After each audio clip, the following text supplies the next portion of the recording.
This is the CHGO Cubs Podcast. My name is Corey. I am joined, as always, by Brendan, except for the last 2 weeks, but Right. always is a Good to relative see you term. back, Corey. You And too. me back too.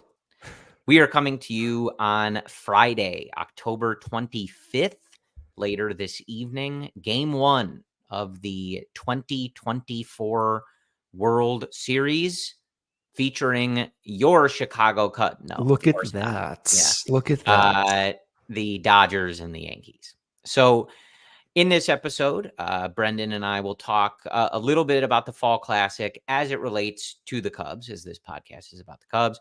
We'll talk about some of the early rumors that are kind of out there as uninteresting or, not set in stone as they may be this early in the process. And then just take a look at some of the news that's been going on with the Cubs, at least since Brendan and I last spoke to y'all. With the revelation of, Dansby playing through some stuff during the year, Nico playing through some stuff, and obviously having surgery recently to that end, Council's coaching staff, et cetera, et cetera. Plenty to talk about, but per usual, Brendan, it's that awkward time of year where we sit around and watch the MLB audience and sports world as a whole enjoy playoff baseball and fawn all over these mega superstars and their performances in the playoffs.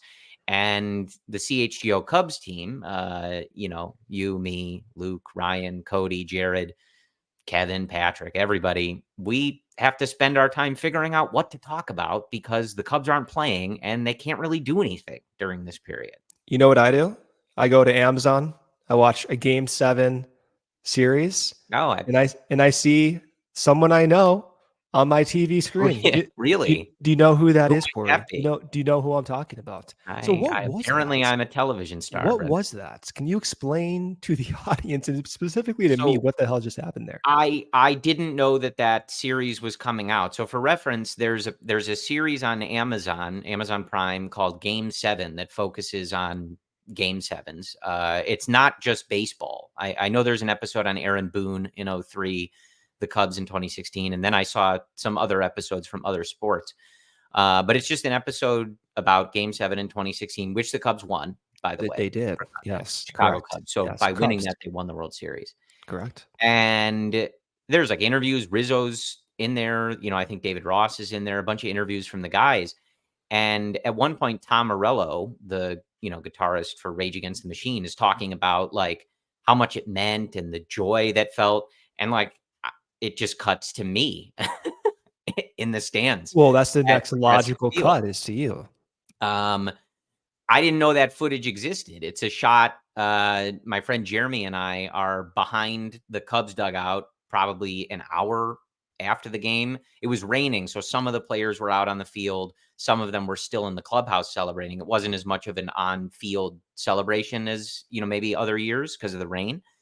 And it's just like a close-up shot of my face. I didn't know it existed. I got tagged a couple times on Twitter, and I was like, a couple people were like, "Oh, I'm watching this documentary and I saw you." I'm like, pardon? Like, what are you talking about? That was really cool. I didn't know that footage existed. And, I tweeted about it, like, jokes aside, the younger version of me to tell myself, and what I tweeted was like, after I left Wrigley Field in tears after Game 7 in 2003, after they get eliminated by the Marlins, if you had told me that not only would I be there live when the Cubs won the World Series, well, if you had told me they ever won the World Series at all, I would have been thrilled. But not only would I be there, but like I'm like in a documentary, like as the joyful, relieved, happy Cubs fan. I'm like over the moon at that. It was really cool. That was probably the happiest I've ever seen your face. It's genuine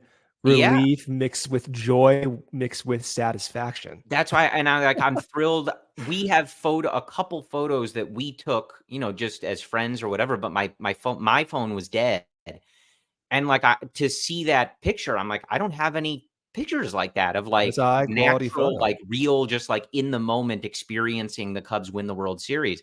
So I was like overjoyed seeing that. It was really cool. Well, that's why you're on the documentary. They had to find the most relieved fan they could find. And you were right, Corey. Dude, I love Rage Against the Machine. So that was like really cool that it was Tom Morello talking about it. But yeah, it was cool. I didn't know that was a thing. And that little episode of the documentary was cool too. I mean, I think a lot of it is stuff we've heard, but I'll listen to Anthony Rizzo talk about winning the World Series with the Chicago Cubs as much as he wants to talk about it. How do you feel about Rizzo back in the World Series? Conflicted, happy for him? I'm rooting for him. Okay. As you know, I've alluded to it before, but when I was trying to work in baseball, I did work for the Yankees for a year and a half. So Dodgers. I don't have any, big bad Yankee feeling. I quite enjoyed my time there. It was one of the best jobs I had in baseball. And they treated me very well. I like a lot of the people that are still in that front office. And you have friends that are like genuine diehard Yankee fans too. So yeah, I get so it. I think it would be weird to watch him win another one. And I know you and I have talked, like, there's obviously something to him winning one. Can I be with honest? the Cubs and Can I like be that honest? being the thing, but I'm rooting for him. I'm jealous. I don't want to share him. Sure. That's kind of where it comes down. I want to see him happy. I want him to fulfill all his baseball dreams, but there is a side of me that will see Rizzo excited, holding a World Series championship trophy if it happens in a Yankees uniform. It kind of stings a little bit. There's also a very real chance that, the World Series ends with him also catching a ball at first base, like the same sort of way. I hear you, but I will always root for him. He earned that for us. I can't bring myself to root against him. He deserves the world for, what he did for us here. And listen, you and I both know this. Like, for you and me, like I said, I don't look at the Yankees as the big, evil empire or whatever. I do look at the other team in the World Series that way. I do not want LA to win. So Rizzo for it all, Listen, I guess. Everything I just said, let me be crystal clear. Yeah. This is right now, for the next 10 seconds, a Yankees related podcast. Yeah. Okay. We're not having the other team win. So that being said, though, before we move on, if he does win the World Series, that just means you have to put him in the Cubs Hall of Fame faster than you expected. So he retires. I need Rizzo in that Cubs Hall of Fame within 5 years. That's my ask. Yeah. And, look, I think it would be one thing, too, if he had decided to leave. He didn't. They traded him. Like, that has nothing to do with the fans and Anthony Rizzo. No, it's absolutely not. All Jed. You know what I mean? So I'm unequivocally. He wanted to go down with the ship. That was his exact words. I want to go down with the ship. So keeping on the World Series, though, as it relates to the Cubs, I do think it's interesting that this season has ended this way.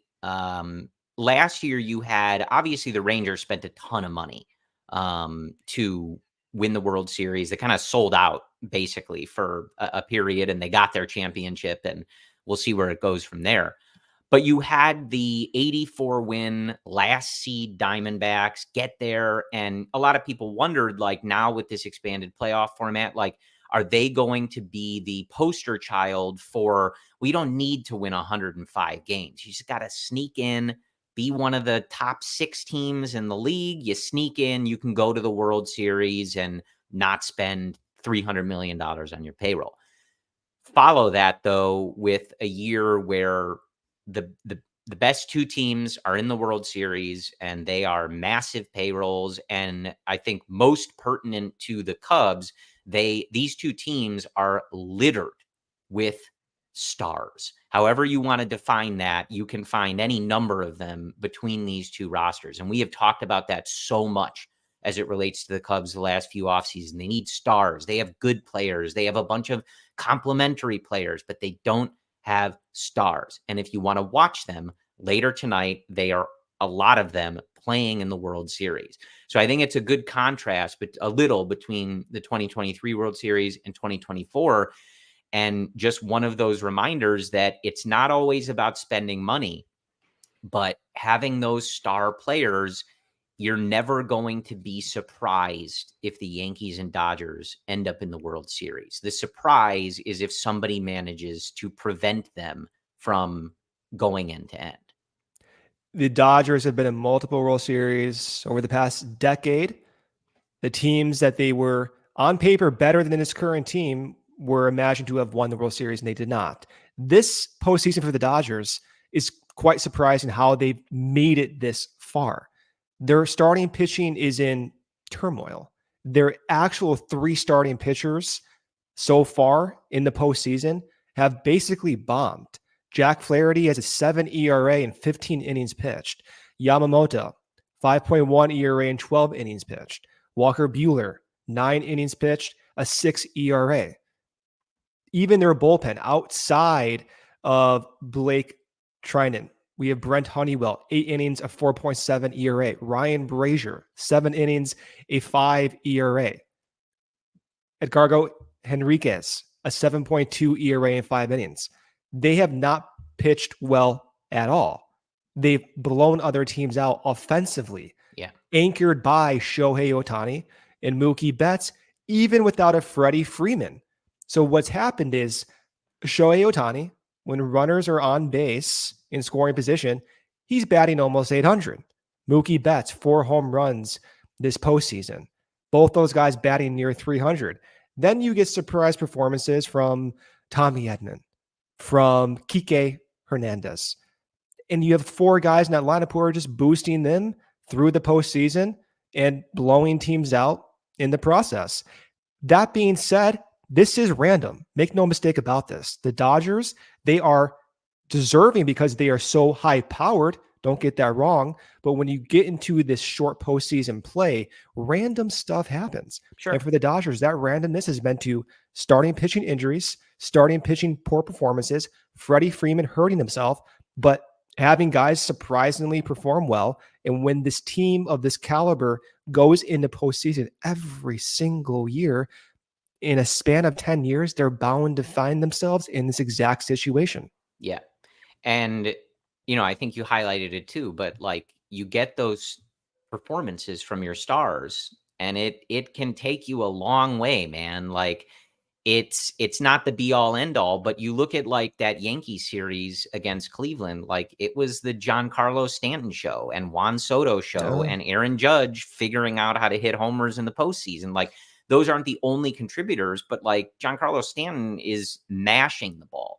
And like, I'm sure there would be debate, like, does he count as a star? Like, I don't know. That's up to you. In terms of hitting home runs, he is. But it's like, you need those big guys and you need those big guys to step up. And I do think, as we've talked about, it's not about the amount of money. There's no set amount of money that is like, okay, now I'm happy and now the team is good and a World Series contender. It's about who you're spending it on. And I think when you're going through what you're talking about with the Dodgers in particular, the key is that those stars show up. The key is that Shohei is hitting and Mookie is hitting. And in some series, Max Muncy will hit, some he won't. Some Kike Hernandez steps up. Sometimes he doesn't, but that's okay because it's all buoyed by those top guys. And that's what makes it work. And so I again, it's not a perfect example and every year is going to be different, but I do think this World Series, to me, it doesn't highlight that the Cubs need to match anybody's spending because that's not in a vacuum the way to do it. But the stars are out, man. Like the stars are out and they are shining in these playoffs. Francisco Lindor was great for the Mets. Like you see it with a lot of these teams, and Cubs don't have those guys right now. Like if you were looking at this roster, who is matching Shohei Ohtani, Mookie Betts, Aaron Judge? They don't have that guy. And so it changes from now everything needs to click for a Cubs team versus the way you were talking about the Dodgers. And it's like, okay, maybe some of these guys can get going this series, then they'll pick them up next series. You know what I mean? Like, yeah. I know we've beaten like this topic to a we have, but I do think it matters, dude. Like having a bunch of good players is really nice, but you need these star players that put your team on their back and are like basically out there saying, I am going to go and win this World Series if it is the last thing I do. And that's what it felt like from Stanton and Soto in that series. Those games were very close, very back and forth. And some of those moments felt like that Game 7 felt like Juan Soto being like, I'm the guy, I'm taking us to the World Series. I'm done with this.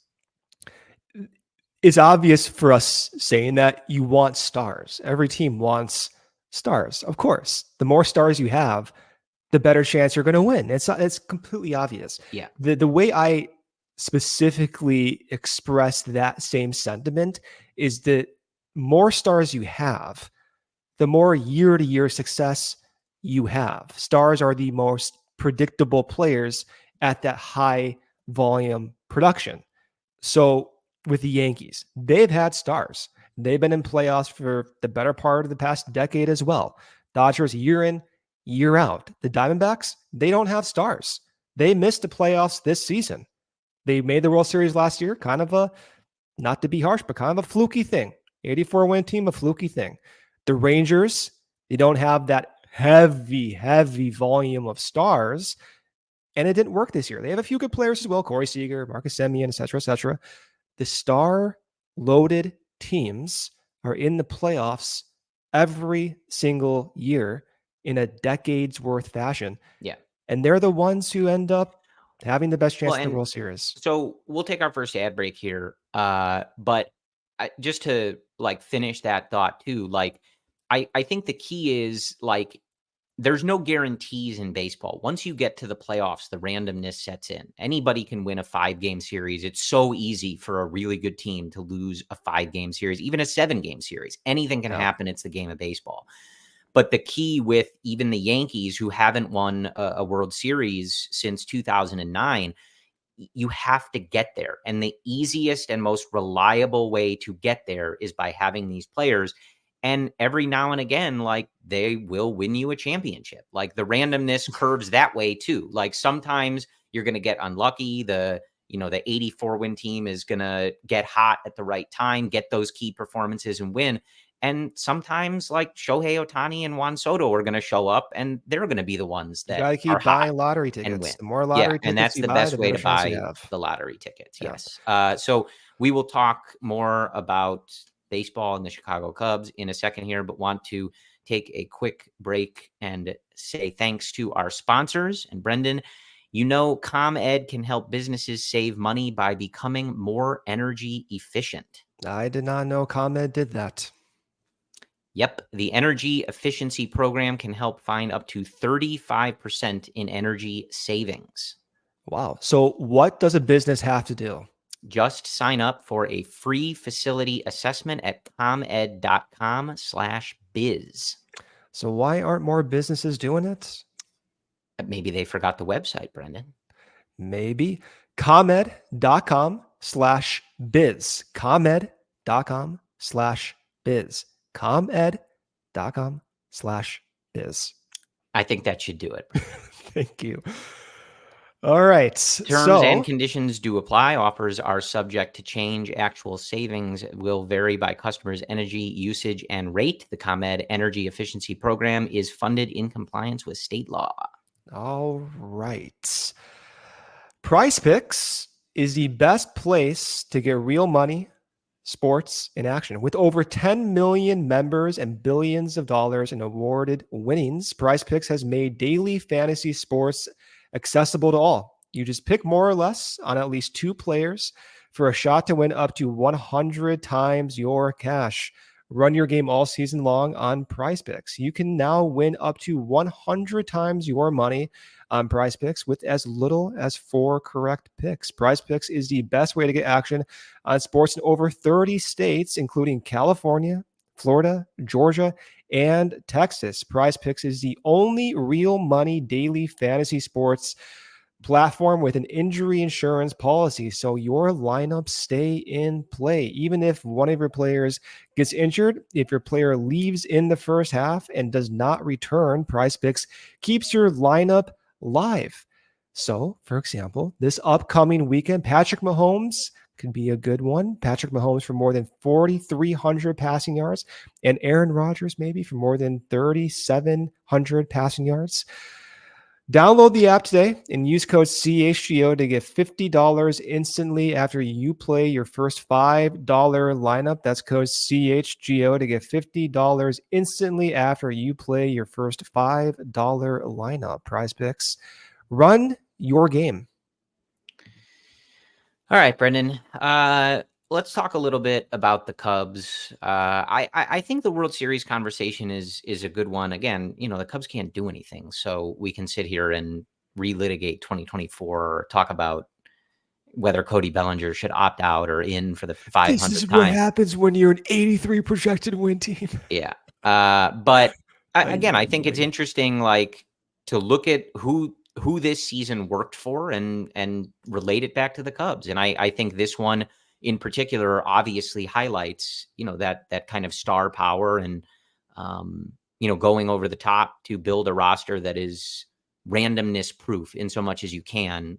It does pay off for teams. Yeah. Maybe not as often as you'd like it to, because there's a lot of randomness in the sport, but it does work. There is a sound strategy behind it. It's the easiest way to try and guarantee success.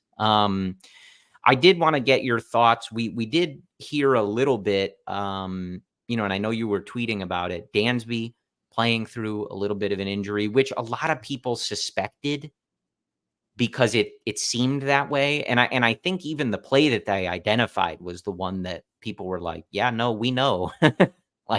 And then Nico also, dealing with an injury later in the year and having surgery just a few days ago. And, these are all things that we were learning. And I think Nico sounds like on track for opening day, shouldn't miss much time, if any, but still something to consider. There was a lot of trade talk potential, whether that, was substantial or realistic or not, doesn't matter. There was a lot of smoke in the early offseason, a lot of fans maybe suggesting that might be a way for the Cubs to maneuver around their roster.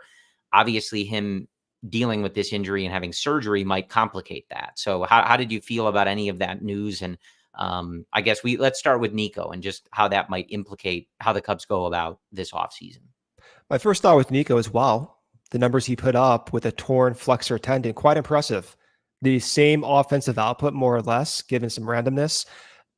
Really impressive. Still even 7 home runs with that torn flexor tendon. How they proceed with the offseason, if they were fully exploring trades from within, it does leave them one less option. Whether they're serious and considering trading Nico, having one less option is one less node of leverage. So it's not a good thing no matter how you spin it. It's not good for Nico's offseason regime, and training is not good for how the front office projects Nico next season. It's not good for how the front office wants to negotiate potential trade talks. This is not good. There's no way to sugarcoat this. The question, of course, that comes to my mind is, okay, when did we know this was a thing with Nico? Has it always been a torn flexor tendon and they decided he can play through it and he's having success and it's still fine regardless and has to be addressed in the offseason and still be in time ready for 2025? That's totally fine. I actually understand that logic. If this is an injury that was not fully realized until the offseason, then of course I'm not fine with that, because that means somewhere along the lines, it was not efficiently diagnosed. A late diagnosis, no matter how it happened, is never a good outcome for your organization. So I'm left feeling disappointed with the Nico news, but still not overly concerned, if that makes sense. It's not good. I don't think it's necessarily going to hinder the Cubs significantly in the offseason, but it does hurt them a little bit in terms of improving through less trade leverage. Yeah. And, look, I again, we'll still have to kind of await the specifics, and how his progress is and things like that. So there was a report he'd be ready by opening day, correct? Yeah. Okay. But again, that you still have to monitor the progress. And the point I was going to make is that, it disrupts his offseason. He's not going to have a normal offseason, whatever that might look like for him, whether that's taking time off and beginning training at a certain point and starting hitting at a certain point, fielding, or whatever it is that he's doing. He's not going to be able to go about that normally or as he would prefer. So as you said, it's just a less than ideal thing. Hopefully, as it sounds, he's ready to go by opening day. There's not a particularly significant delay to his season. But, obviously you'd prefer guys be healthy and attacking their offseason to get better, not focused on recovering from an injury and then getting themselves up to whatever speed they need to be at after that point.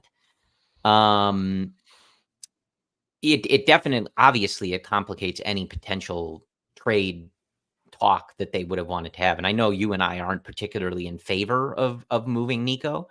Listen, I'm not in favor. Let me be clear. I'm in favor of improving the team. Sure. I saw the Nico trade scenario being less likely and among the least likely scenarios because they're only paying him around $13 million to produce 4 to 5 wins. I don't see an outcome in which they get the same projected value at a cheaper rate. That's what I meant by that.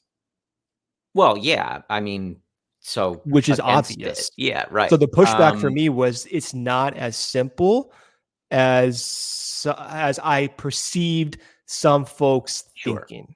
Sure. It's not to criticize that line of thought, but that was my perspective. Sure. But I think we're in agreement on that was really all. That being said, I do not want Nico to be traded as a fan. Yeah.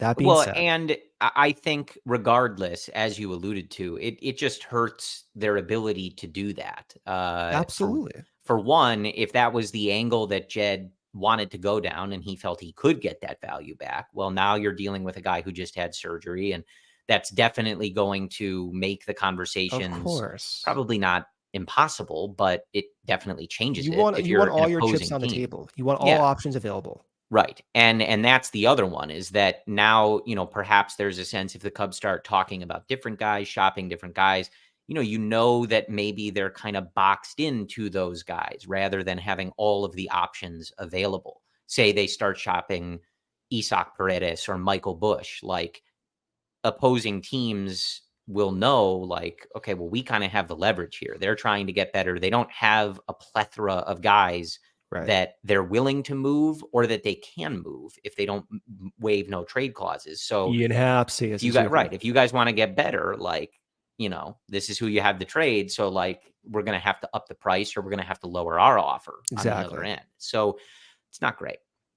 But it is what it is. And I think, ultimately, look, anytime a guy's having surgery, you're just hopeful it's not a significant injury and they're able to be back by opening day, which it sounds like that's hopefully the plan. And I do want to learn more about how the process went. Again, this is not a criticism because I know the Cubs medical staff has been critiqued a lot. Don't get me wrong. By you. But I don't think I've critiqued them a lot on there, to be honest with you. I'm not happy with a lot of what's going on. And to be fair, they've moved on from many of their medical staff and strength trainers, even as recently as 3 weeks ago. Yeah. That being said, I am interested in how the process works, just out of curiosity, how and why the surgery happens at the time it happened and when they were made of known that this was an injury. I think that's all fair. And if it was a late diagnosis, how can we improve the time of finding the diagnosis? Was this torn in June? And if it was, then I would want to know about it as a player and as a front office executive. I want to know as much information about my players. I think it's tough. And I mean, I think this will segue us pretty well into the Dansby discussion. I think it's just tough in pro sports, because I remember seeing like right after they got knocked out, Luis Arias was, going to get surgery and talking about how he'd been playing through something, I think on his thumb. Yeah. And, immediately I feel like a lot of people thought it's going to be, why is he playing through that? Did it hurt him? Would he have been better? And I think a lot of it comes down to like, you have to try to figure out like, is Luis Arias playing with a thumb injury better or worse than whatever the alternative is? And I think in a lot of cases, you're going to defer to, I'd rather play with the better player a digit down than whatever our backup. Most teams aren't good enough that they're going to be like, yeah, sure, bring up our, next man up to play first base or second base, whatever it is. So I think that's part of it. And, that's what I kind of wonder with the Dansby situation. But the Dansby situation reminds me too much of that Ben Zobrist situation. Like, where it reaches a point, like when you're looking at Nico's numbers, like he obviously had, an up and down season at times, but like his overall numbers ended up pretty close to where he normally is, like kind of a solid Nico Hoerner season.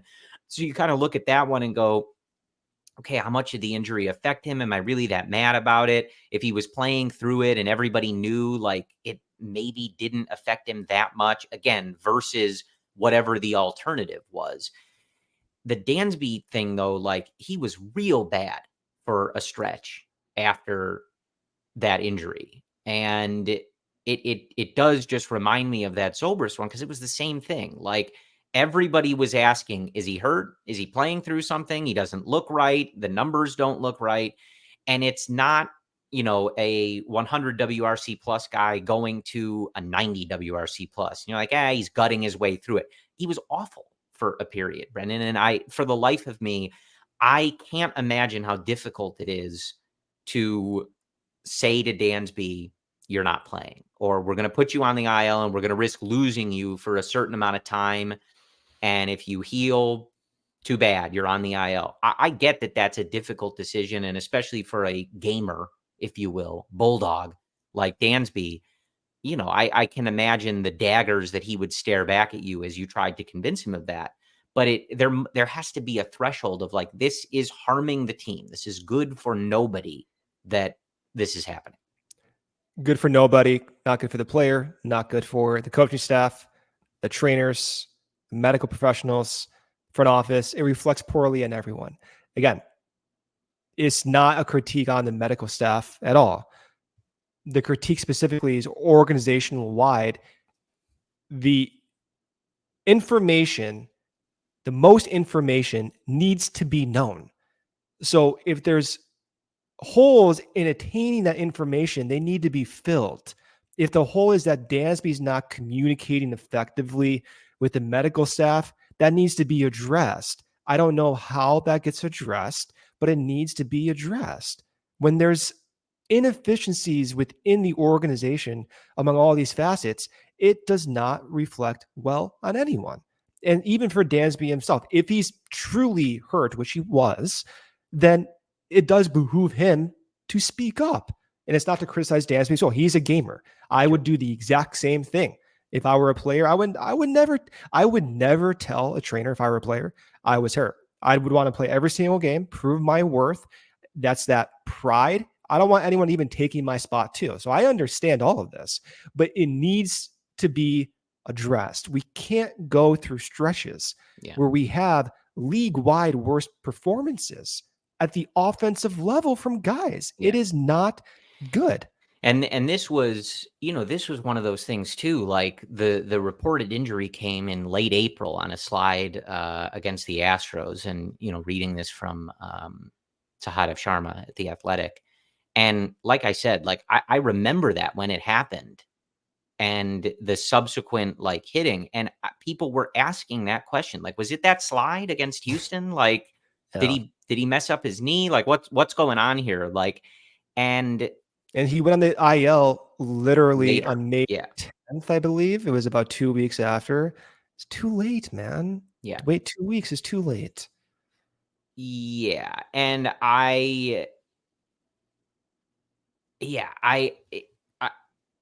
it makes me think about all the conversations that we've had about winning on the margins, like with this team. And it does, I think, pair with how we started the show, talking about the stars and them carrying you and things like that. Like the way these Cubs teams were built, Brendan, again, I'm not trying to oversimplify using the IL or convincing a veteran and a guy like Dansby to sit, and how you make a decision on like, well, is this injury going to affect your performance? Is it the type of thing you play through? Because guys are playing, they have to play through certain things. If everybody took a seat at each minor injury or tweak, like nobody would be on the field at a certain point. So I get all that, and I'm not trying to oversimplify that. But with the way the Cubs were constructed, you can't afford. I think you tweeted this, that like during that period, like while he was playing injury, he had a 39 WRC plus for a few week stretch. I mean, right? Look at this. You can't afford that when you're built the way the Cubs are. And of course, there's not easy answers for like, okay, well, now Nico's playing shortstop and Michael Busch is at second. It can get a little complicated, but you probably could have found a solution, at least for a couple weeks, that would be better than a 40 WRC plus.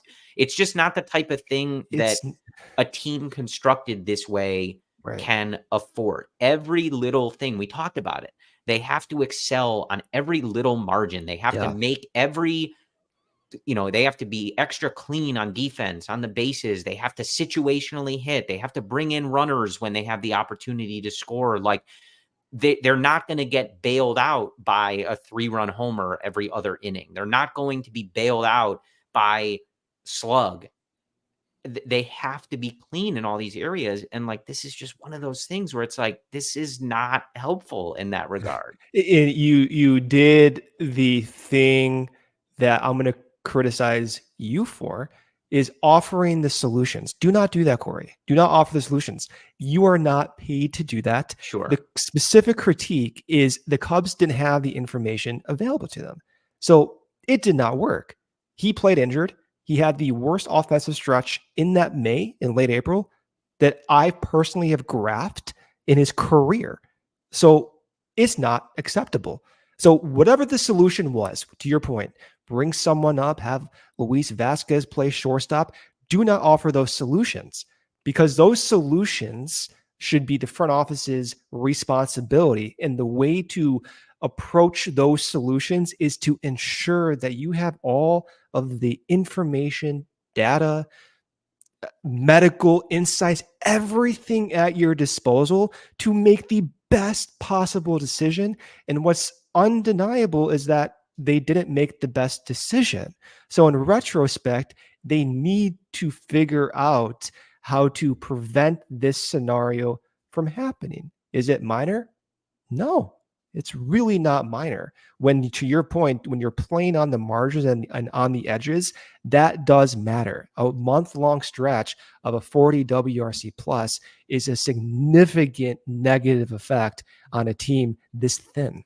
Yeah. And, look, like this year it wasn't down to a game, but for other teams it was. Like, but last year you missed the playoffs by a game. Like, every little thing, if he comes up a few times during that stretch with runners in scoring position, a pivotal moment, a turning point, to quote the wonderful Pat Hughes, Hall of Famer, like, and he's not physically at his best or in it. And I mean, in the article, Craig Counsell says he was not in a great spot physically. Like, it's just not the stuff you want to hear, man. And again, I don't want to oversimplify this stuff. I'm sure like some of this stuff is complicated. It's not easy to know what the player is going through. Not everything shows up on a test. Like, not everything has a clear, like, A to B process of, oh, this is what happened. Here's what you do. It's that simple. But if the Cubs are not going to blow other teams out of the water to get Shohei Ohtani and Juan Soto and those guys of the world, you have to find those edges somewhere else. You have to be perfect in other areas of the game. And reading this article, it just does not give off the vibe of like, oh, everything is perfect. And again, is that a Dansby thing where you kind of need to like put the pride aside and address your injury? I don't know. And I know that's complicated, but the moral of the point is that you can't have those numbers. It really hurts. And organizationally, you got to find a way to not be hamstrung by things like that happening. Cause like there's enough that can go wrong on the baseball field. There's enough problems that we have with like some of the things this organization does. Like you can't have us sitting here going like, oh man, appreciate that he gutted it out. Like, no, man, I would have rather you rested. like, and be at your best. Like, nobody needs anybody out there in a bad spot physically. That's just not good process. All right, let's take our ad break here. We'll come back around, finish up this lovely conversation about my favorite topic, injuries. Sunnyside, Corey. Sunnyside, what is Sunnyside? We always talk about Sunnyside. It's your home for judgment-free cannabis shopping. It's a place where all kinds of visitors are welcome to explore, discover, and purchase a wide array of high-quality products. Sunnyside is everything you need to elevate your fall heading into winter. It's a one-stop shop for all your cannabis needs. Sunnyside has an expertly curated menu with over 100 strains to choose from, plus easy online ordering and in-store pickup. If you're a pro, we've got you covered with over 100 strains on that menu, and actually new ones added weekly. We know you'll love Cresco and Florical's incredible quality and consistent products.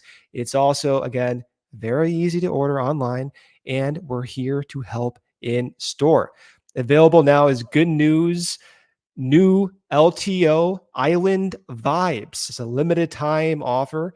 Available in disposable vapes, 510 carts, and live resin gummies.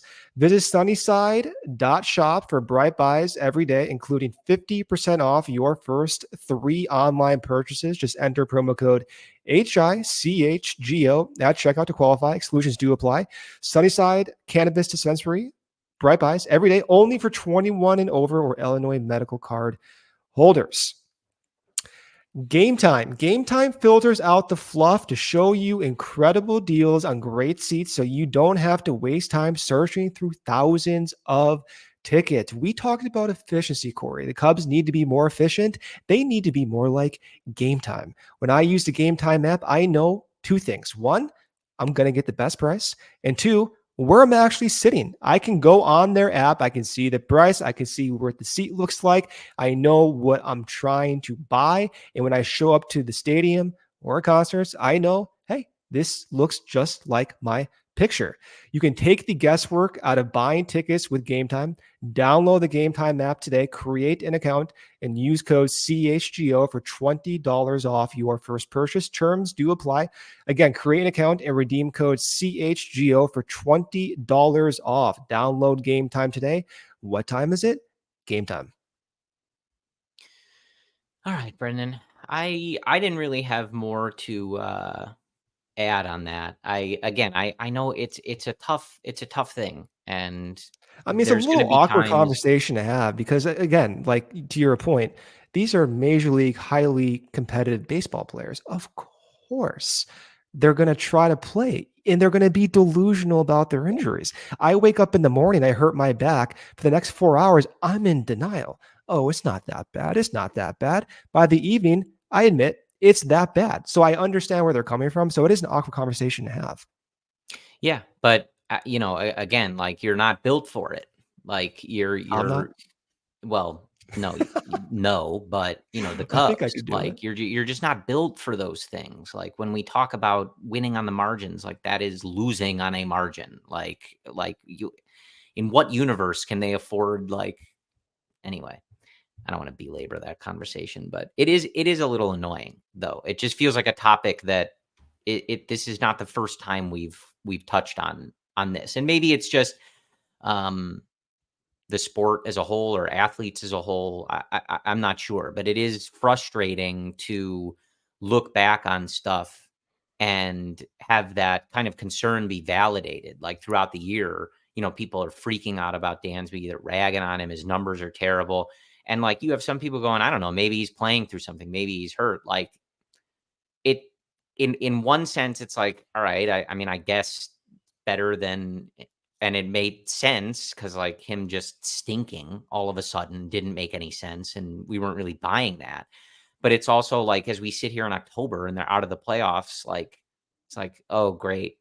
Glad that you were playing through that, man. That's really, they did really move awesome. On from strength and conditioning coaches. And it's not to direct moving on to those types of scenarios, but clearly the Cubs are evaluating their process. So by making coaching changes and staffing changes in the form of strength and conditioning changes, it does reflect that they want to improve on that department.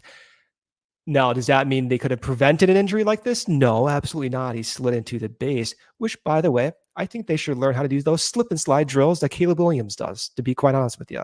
He slides out there every Sunday like a professional. He could teach the Cubs a few things. Anyway, I do believe that the Cubs know this is a problem because they've shown within the last 3 years to turn over their medical staff and now most recently their strength and conditioning staff with correct counsel at the helm. So if there's reason to be optimistic, it's that they are talking about the same conversations you and I are talking about right now. Of course, this is not what you want. You don't want your star shortstop, whom you're paying the most money on the team, to be one of the worst offensive contributors on your team and actively hurting his body. It's not good for anyone involved. Yeah, I don't know. Just get star players, and then you won't have to worry about it. Do you feel like a broken record? Because we have 5 months ahead of us, and for me personally, they're not going to get a star player. Well, we talked about this now for the past 2-3 years, and I speak for myself. It's tiresome talking about this team in this light because I don't want to complain. I don't want to come on here and complain and be like, oh, I'm not going to offer solutions. I sound like a tool bag saying all this. But at the same time, I think there are authentic conversations to be had of how do you actually improve the team? Because what you're describing, star players being consistent year in, year out, that's the front office's goal as well. They just haven't achieved it, or at least I think that's what their goal is. Maybe it's not. But I imagine they want exactly what you want and what I want. And the reason we don't have it is simply because their process is not good enough. So that begs the question, well, what needs to change? I think going full circle back to watching that Game 7 documentary and stuff. And when the Cubs won the World Series, okay, making sure. But I do find myself as the years go on,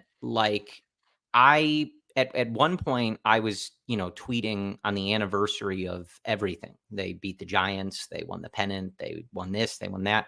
And I've kind of gotten to a point where, not that I don't enjoy it, but I do start to feel a lot more than I ever did.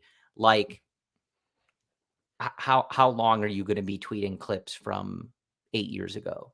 Before you get any new ones, you know what I mean? Yeah. I will never not enjoy 2016. That goes without saying. It was literally the best year of my life. November 2nd, easily the best day of my life. I got nothing but love for all of that. But I do just kind of find it I'm yeah, all right. We got to add some new stuff. Just living only on that is not really doing it for me anymore. I feel like I can admit that. Now, if you told me you'll get the one, it's all you wanted growing up, it's all your parents wanted, et cetera, that's the deal, I'd take it. I got no issue with that. But the world didn't stop in 2016. They still exist as an organization. They still take all of our money, and they're still trying to win baseball games, at least so they claim. So they ought to be succeeding in that. And I do find as the years go on, it not that I enjoy the anniversaries any less. I enjoy them the same. But I have this creeping thought of okay, we need something else though. This is just what we do every year. All we do is live in 2016. And it's I'm happy to do that. Could we also enjoy some new moments as well simultaneously? The way the franchises across the league have changed so much since 2016 just reflects how much the Cubs were left behind. The same Dodgers team who they beat in the NLCS, hardly recognizable, and the methods are hardly recognizable. The Dodgers, how they were built now versus then, completely different. The Dodgers today are built on trade deadline acquisitions. Tommy Edman, whom was targeted by the Dodgers for multiple years.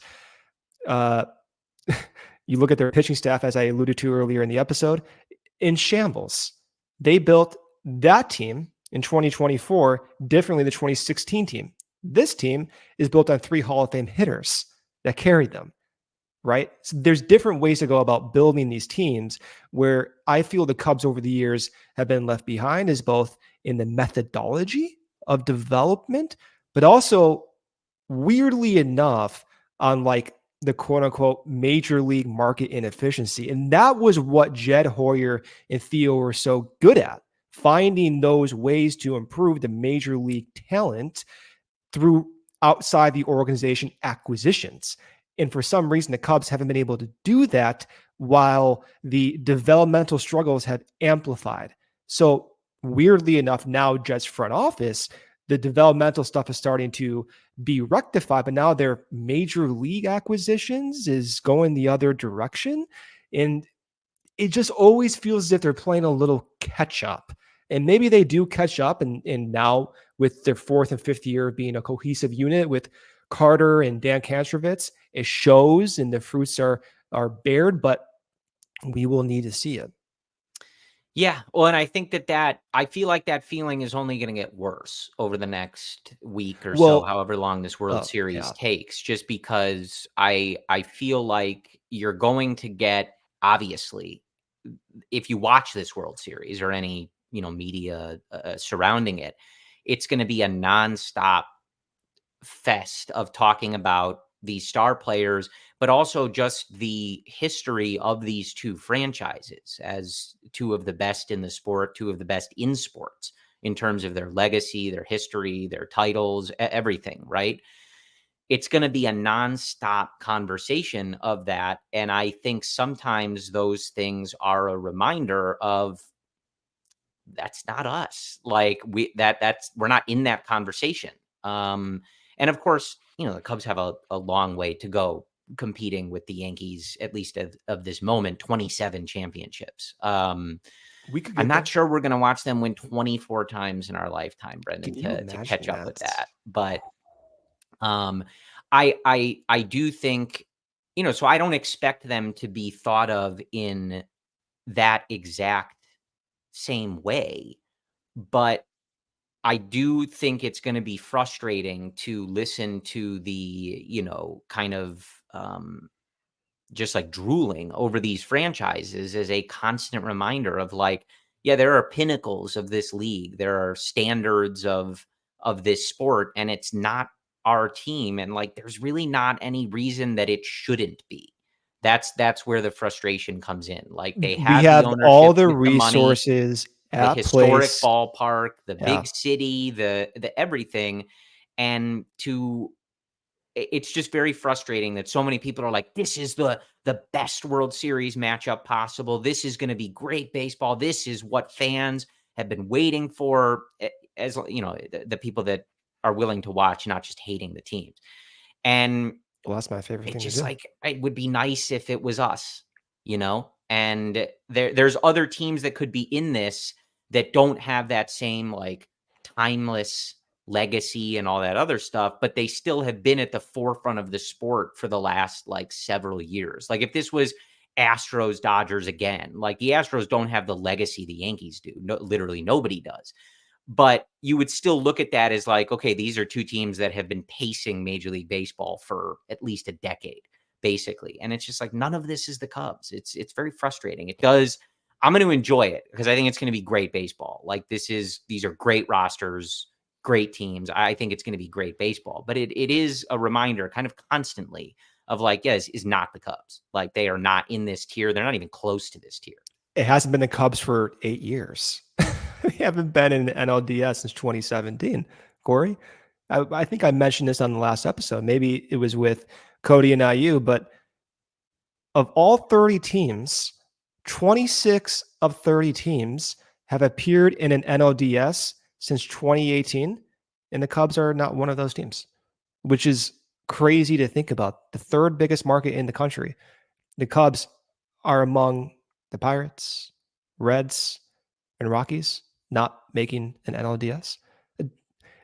If you were going to tell any fan about the context of the league, and I were just to give him that that fact, that unknowing fan would probably think, well, the Cubs are one of the worst franchises in the league then, if they haven't made the playoffs in 8 years and 26 other teams have been in NLDS. And my response would be, shit, maybe you're right. They're not. They're just the most expensive. Right. So, and they keep telling you to raise your season ticket prices. I do think one thing we didn't talk about with like the Nico and Dansby thing, and as it relates to all of this, like those do represent areas. And when we're talking about like the margins too, like you hear Jed talk a lot, and people talk about like internal improvement, improving internally, having those improvements at the major league level. Sure, like some of that is going to be about guys like PCA or whatever taking that next step, and elevating those younger guys like Jordan Wicks, getting a full year and like developing things like that. But it also relates to things like that. Like Dansby, healthy, has a better season than he did. Now we can complain and argue and whatever about the process that leads to him staying out there a little longer than he should or playing through it. But that's going to be one of those areas. And I'm not trying to sell you, right, on like, they don't need star players. They just need a healthy Dansby. And then they would, that's not what I'm saying, but it's just areas where if they're not going to drastically overhaul their roster, like those are areas we're going to have to look at. Now, how do you ensure that that doesn't happen? And you're already off to a bad start with Nico in that regard. But that's what those things sort of represent, is like, if they are going to rely on this group and they're not going to make significant changes, those are things going forward, like they can't happen again. Because if you're hoping for that internal improvement, you need it to come in areas like that. If they're hoping for, and I joked about even saying this earlier, but if they're hoping to be a mid-80s win team, then my hope is that they're out the door and we get a new front office. These are mutually exclusive goals. I need the Cubs to be the best medical organization, the best scouting organization, the best analytic, players, front office. I need to be number one in every single category. So to me, it's not as, which you're not saying, but I want to be, clear. It's not justifying not spending money by saying, okay, well, if they're just healthy, they're going to be fine. No, you need to make sure they're healthy, number one, while having the reserve in place that when they don't stay healthy, which is more likely than not, then they're still going to be okay. Because to your point, the Dodgers, Yamamoto out most of the year. Walker Buehler out most of the year. Dustin May, talk about flexor tendon surgeries. That man has had that surgery among several other ones. Clayton Kershaw out for the season. Freddie Freeman, he's playing on like a broken ankle or something like that. I have no idea what's going on. Shohei Ohtani, Tommy John surgery. Their pitching staff is built on paper mache. One acquired at the deadline that no team wanted. And in fact, the New York Yankees turned down trading for Jack Flaherty due to medical concerns. So these injuries are going to happen. This will not be the last time this happens, but the reserve needs to be in place. And the more we talk about this as this episode goes along, it just reinforces my lack of confidence that they are accurately perceiving reality on this error in projections. And I don't want to keep talking about these damn projections, but that's what I mean. Truly, it's not just a 4 or 5 win error. And they know that because they've said this.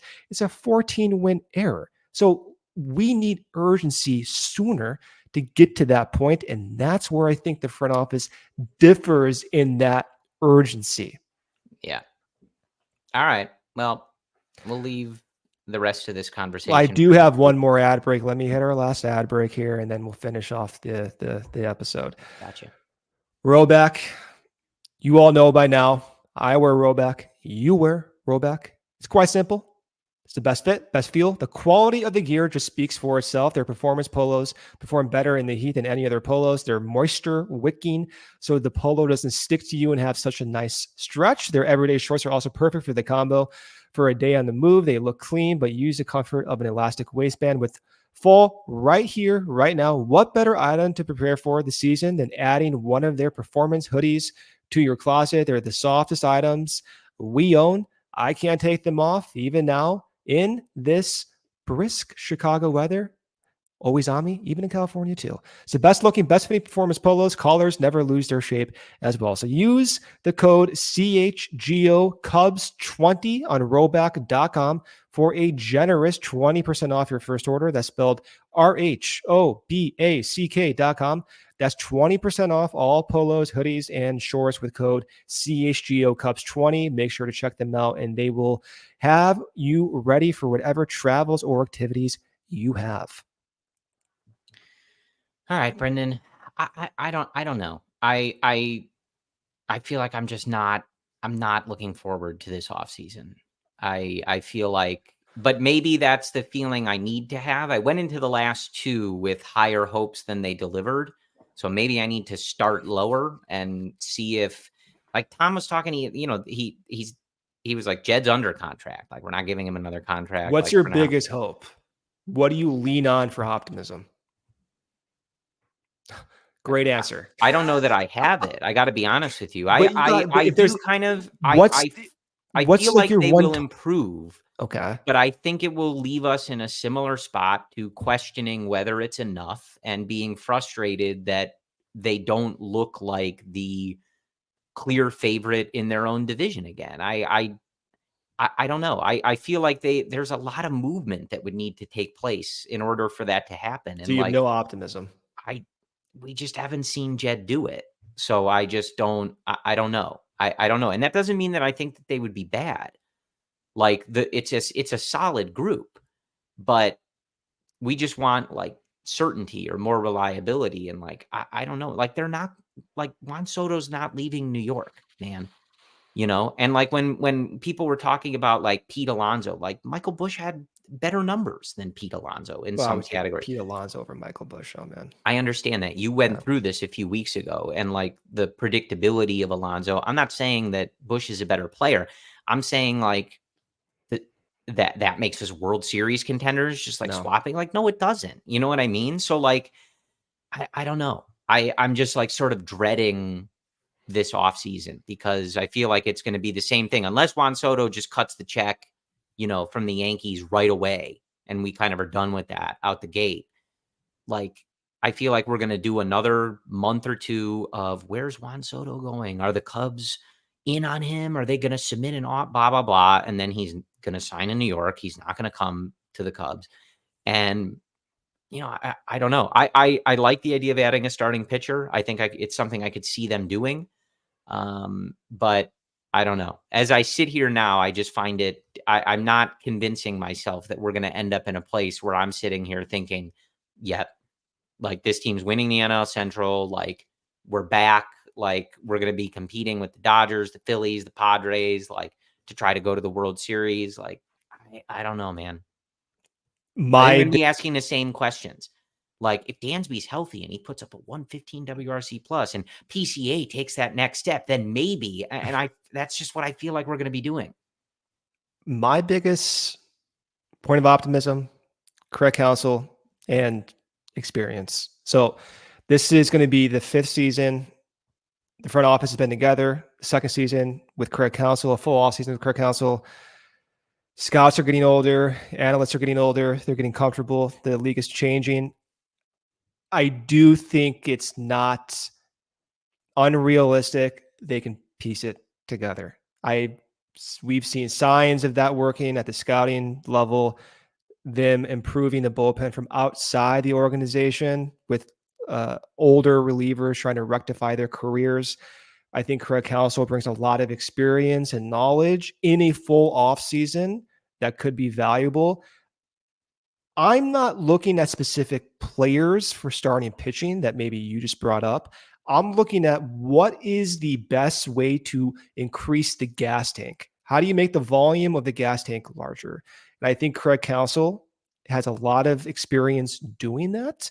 I think the front office has the potential to do that now that they're working together for multiple years. And I believe there's some urgency now in their 5th year to not only make that gas tank larger in the form of having greater depth or developing players better and faster, but also going out and making some signings or trades that do require high annual average value. those combined, I think, could give the Cubs a very favorable picture now and into the future. I don't think it's as negative as maybe I make it sound sometimes. That being said, I don't think you can be confident about that, but I do believe there are paths forward from talented folks in the organization who have done it before. I think I'll need to like recenter myself. I do really think that that's part of where my head is at. Like, I think watching the Yankees, Dodgers, and like preparing for how this like conversation is going to go and has already gone has just got me like kind of frustrated. Like, it's annoying as a Cubs fan to sit here and watch the sports world, not even just the baseball world, like fall all over these two other franchises. And like, we haven't made a real playoff field since 2018. It's annoying. So like, there's just part of me that's like, great, be projected to win 87 games. Like, congratulations, everybody. You did it, like, but like, recenter, and I think I'll feel okay with it. But I'll be perfectly upfront. If they are not projected to win 92 games by opening day, the likely mindset I'll be in is if they are, hear me out though, if they are not projected at 92 wins, I will likely want to move on no matter how the season turns out, absent of an extreme player development boost. That would have to be what happens. That reinforces their scouting and development infrastructure. But if they are not more than 92 wins and half a standard deviation away from nonsense, then I just can't have confidence in their process. And so that would be it for me, no matter how things proceed. Now watch them win the World Series with a 92-win team. Yeah. Don't. But does that make sense? You know what I'm trying to say, though? Because that just reflects this as a lack of either effectiveness or just lack of urgency. I can't have that. Yeah. All right. We'll see. There you go. So World Series starts tonight. So once that is over, so really possibly within a week here or a little after, the MLB offseason will actually be getting into gear. We'll have non-tenders, arbitration exchanges, things like that. And then it's time to let Jed cook. We'll see what he serves up at the end. I don't know. Well, maybe you'll be the Cubs president of baseball operations this time next year, I don't know how that would go for everybody. Submit your resume. You got a pretty robust resume. And go back through these off-season episodes, I would have wasted a lot of money, but on not good players. But I suppose I'd take it a little more seriously if I was making $7 million to make the decisions. Yeah, you'd be signing Juan Soto for $1 billion. That's your seriousness. If I had the check. I don't think that Jed had the check. I don't think that's why they don't have Juan Soto. What if all of this is Jed saying, you know what, Tom? Hold on. Don't spend your money. I got this. Yeah. That's the twist. He has some chip on his shoulder that he wants to do it with less money than other teams or something. Yeah, exactly. He made a bet with Andrew Freedman 10 years ago that he could win a World Series with $100 million less in payroll. Well, there you go. I don't know. I just want the Cubs to be good, you guys. It has been a long time. So I think that's what we have for you. We'll be back with you next Friday, and we'll see what other lovely Cubs news there is to discuss. But what other injury is going to pop up next week? Yes, we appreciate you guys tuning in. Don't miss Luke, Cody, Ryan all throughout the week, Monday through Thursday. Believe they are on at 11:30 Central Time. As always, keep up with everything else going on at CHGO. Visit allchgo.com to learn more about becoming a diehard. We have a new introductory offer for you if you check that out at allchgo.com. Appreciate your support. Brendan and I will talk to you again next week. And as always, go Cubs. We all silly like the mayor.